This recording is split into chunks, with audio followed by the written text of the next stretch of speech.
as the ranking member, as part of the Gang of Four, even before I was in the leadership. I was there when we created the Office of the Director of National Intelligence. That did not exist before 2004. I was there even earlier in the 90s when we wrote the whistleblower laws and continue to write them, to improve them, to ensure the security of our intelligence and the safety of our whistleblowers.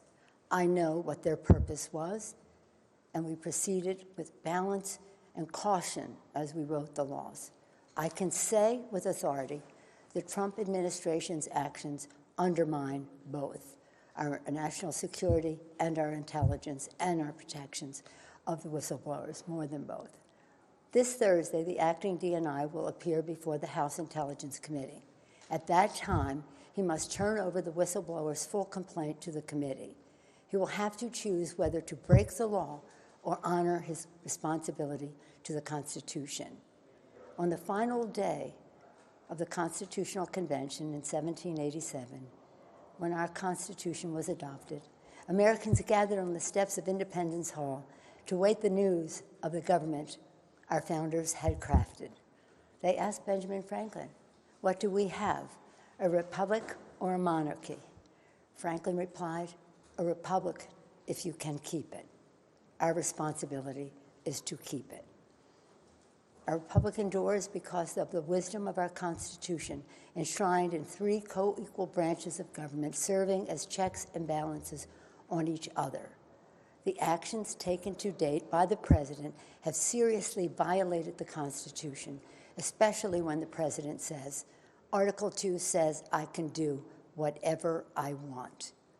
For the past several months, we have been investigating in our committees and litigating in the courts, so the House can gather all the relevant facts and consider whether to exercise its full Article 1 powers, including a constitutional power of the utmost gravity, approval of articles of impeachment. And this week, the President has admitted to asking the President of Ukraine to take actions which would benefit him politically. The actions of the Trump presidency revealed the dishonorable fact of the President's betrayal of his oath of office, betrayal of our national security, and betrayal of the integrity of our elections. Therefore, today, I'm announcing the House of Representatives moving forward with an official impeachment inquiry. I'm directing our 6 committees to proceed with their investigations under that umbrella of impeachment inquiry. The President must be held accountable. No one is above the law. Getting back to our founders, in the darkest days of the American Revolution, Thomas Paine wrote, "The times have found us. The times found them to fight for and establish our democracy.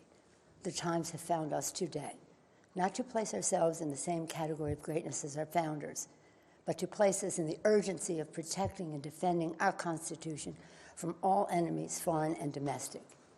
In the words of Ben Franklin, to keep our republic.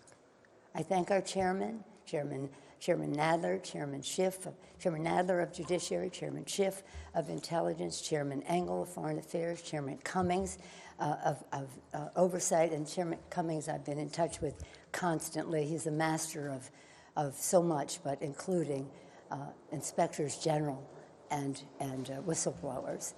Congresswoman Richie Neal of the Ways and Means Committee, Congresswoman Maxine Waters of the Foreign Financial Services Committee. And I commend all of our members, our colleagues, for their thoughtful approach to all of this, for their careful statements. God bless them, and God bless America. Thank you all. Madam Speaker, never before has the President been convicted by the Senate. What does this accomplish if the Senate doesn't convict?